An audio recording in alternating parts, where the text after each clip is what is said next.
on the farm, so here we go. I don't have a fancy microphone on or anything. This is just me and my phone, so I hope you can hear me.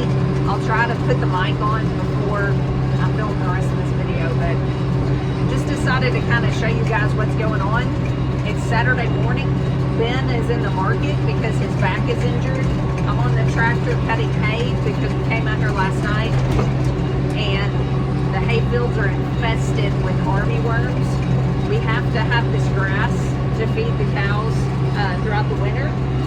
So here we are. This was not in the plan, but we're going to be out here cutting hay, probably daylight till dark today. That's okay. I think this is our last time for the year, and then we're in a drought. We haven't had rain. We're under a burn ban. So I'm not even sure we'll have any more grass to worry with what to do with. If we do, we don't plan to cut hay again. We plan to graze it. We'll put up temporary electric wire and graze this back here. So anyway, I'll check back in with you guys in a minute. Hey guys, sorry I look so rough.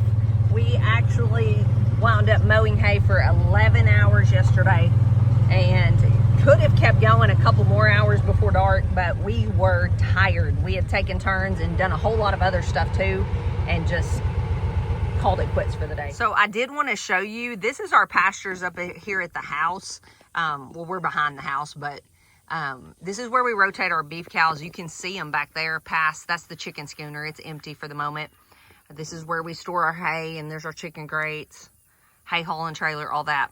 So this is where the cows rotate down that side and come up this side. And I just want you guys to look at the ground. It is crazy. For one, we're in a major drought. It's crazy because it was so wet this spring. But we're under burn bans, wildfire danger. Just, it is so dry and it's so hot. People's just stuff's catching on fire, just like with a spark is setting off a fire right now. It's just a dangerous situation. So part of this is just burnt up because there was quite a bit of clover. You can see as far as you can see back there, like there's just, it's kind of green back in there, little baby grass, but there's no like lush big tender grass. Now I'm just giving you the honest facts. The cows did come off this not too long ago, so that's part of it. But you can see, just look down here, it's just almost bare. So we're wondering if, while we were gone last week, if we had army worms come in and wipe this out, because it's just like, it's just bare. But also, it's just burnt up because clover is a cool season grass. There was a lot of that out here, and it's so hot now. So that will come back, but that doesn't do us any good right now. You can see it's already hot. I'm already sweating out here. It's gonna be hot today. It was over 100 yesterday. It's just really hot this summer for an extended period of time. This has happened multiple times. We've gotten under what they call a heat dome, and it's just kind of excruciating heat. It's always hot here in the South. That's nothing new to us. So I don't mean to make it like this is so extreme. It's always hot, but a lot of times there's like pop-up thunderstorms and things like that. And we've just like had absolutely no rain. It's so dry. Our ponds are dry. I'll drive you by some of them and show you. Fish are floating near the edge of the ponds.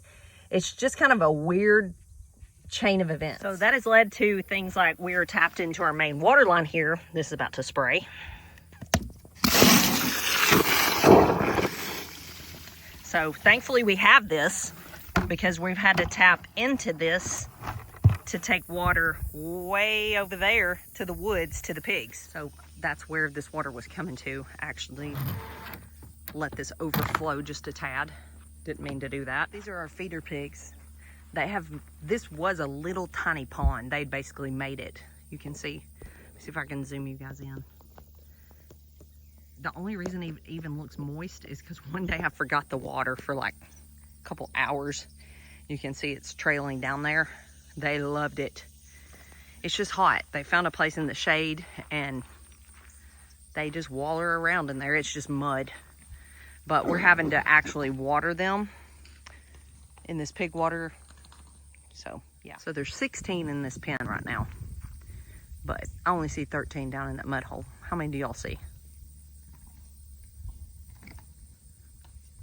So there's probably 3 laid up in the woods. What you doing? They love to cake themselves in that cool mud. So anyway, there's normally like a little, it's not really a creek, it's more like a artesian well, like a spring that flows through here. It's even not flowing. It's just, have I said on this video yet, it's hot and dry? I feel like I've over said that, but you get the idea. This is the Big Pig's pond. It started smaller than this. They've made it bigger over the years, but it's normally full and flowing out here. This is a path we drive on. It's normally flowing under that fence, dry as a bone. So you can see based on the conditions of the fields that if that's armyworm damage up there while we're cutting hay, but we found worms in the back. We found solid evidence, and they were really starting to eat it and march across the field. So that's why we're frantically cutting everything. This should be our last round because then we'll just graze it if it grows back. We're gonna have to have rain for it to ever grow back, but we got a lot of things going on here. We got our next batch of little Cornish cross meat birds. I don't know if I can even let y'all see them. That's better. You know it's hot when they're in the brooder with the door wide open and no heaters on, and they are just fine. So we've got that batch, and then we'll have one more this fall, and that will be 5 batches, and each batch had 400 birds in it, so that's 2,000 birds. Now we did some of the batches sell around 100, so some of the batches were like 300, some die. They wound up being about average of 275 per batch, so you can do the math, 5 of those. That's still a lot of chicken. So these are going to the processor this morning while I cut hay. Ben is taking these. They are our best looking steers we've ever raised. That one's crazy, just FYI. But they are big. These are some of them like 11 to 1,200 pounds. There's Ben. He's about to haul these, like I told you, and I'm gonna cut hay. He's gonna come home and cut some hay. And we're gonna switch equipment. It ain't like we're not busy, huh? No. It's just daylight till dark right now. Go, go, go. But yeah, these are some of the best ones we've ever raised. Our goal is to try to get them right around 1,200 pounds, and there's a few of them in here that's right there at it. Emily was excited. One of hers was that. So. Yeah. Yeah, Emily owns one of these. Our kids, if you go back and watch old videos, it's a long story. Yeah. They bought chickens. Was it chickens first? Yep. Well, they didn't buy them. They got them from 4-H. So yeah, they got them from 4-H. We made them buy the feed because if they were going to sell the eggs, they had to buy the feed to raise them until they got to that point. Taught them money management. Sold the chickens. Tell me if this is right. Yep. Bought a goat. Yep. The goat had babies. Yep. They wound up, I don't know how many babies we had. They wound up selling all the goats, taking their money from all the chickens and the goats and buying. And they kept getting 4-H chickens. Yeah. Until after every year. Yeah, until they graduated. And with all the money from the chickens and the goats, they each bought one heifer, like a young heifer.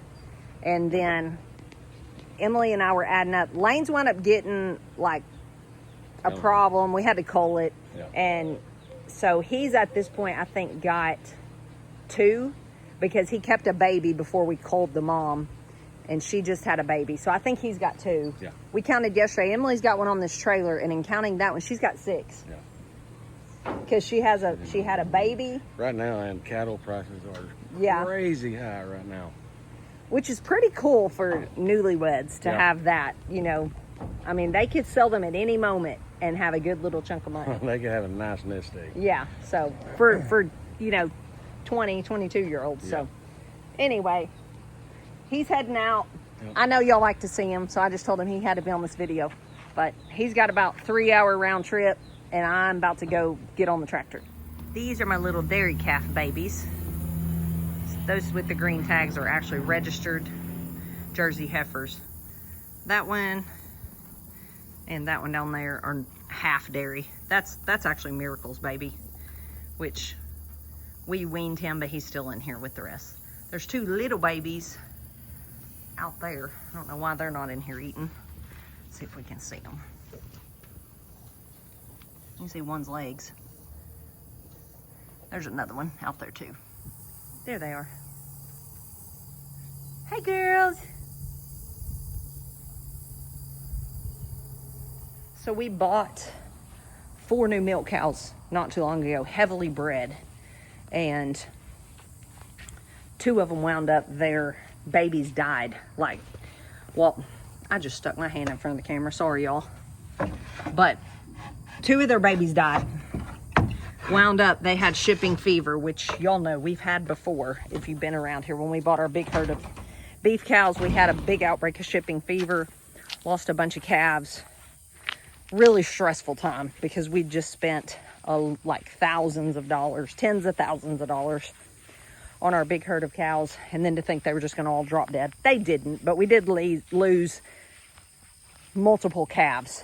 And so we learned a lot about shipping fever at that time. Turns out we've got it again, but it's past now, but 2 of them got fever, I guess, and it killed their babies in the womb. And so they delivered stillborn babies. 2 of them, thankfully at least 2 of them delivered healthy babies. The 2 that died were bulls. The 2 that lived were heifers. I'm not saying like those bulls' lives weren't valuable, so please don't take it that way. People take offense at everything, but the 2 heifers definitely were more monetarily valuable. So those are 2 future milk cows, registered A2 little heifers. So just trying to look for some bright spot in it, I guess. But it was bad. It was heartbreaking. That's farming for you. It's just, y'all know if you've been around here, things go wrong. It's not just us. It's just raising animals and trying to live this lifestyle. It's just not easy. Watering more pigs, and they will not keep this thing up on this skid. We have had a ratchet strap and everything, but they're just so big. They're laying in there in the shade, just trying to keep everybody watered. I know it's loud in this tractor. I apologize, but I wanted to flip you guys around. I'm mowing and kind of show you what it looks like when a field has had army worms. It's bare. This field has taken a pretty good hit. Let me show you what it looks like. I don't know if y'all can see how thin and bare that even is. It's terrible, but we press on. That's what we do here. That's farming. So I'm about to jump off here, finish mowing this field. We have 1 more, and I'm going to try to bring you guys along when we bale some if I can. I'm going to try to do better about filming more, taking you guys along in our life. I've had lots of emails and messages about, hey, we just miss you guys. Just show us what you're doing. So I'm going to try to do better about that. I'll see you guys on the next one. Hopefully within the next week. I'm going to try to at least get 1 video out a week. But I love you all and appreciate you. You've kept us going on this YouTube channel since 2018, and I just can't let it go. So we're still here, guys. See ya. We love you, and God bless.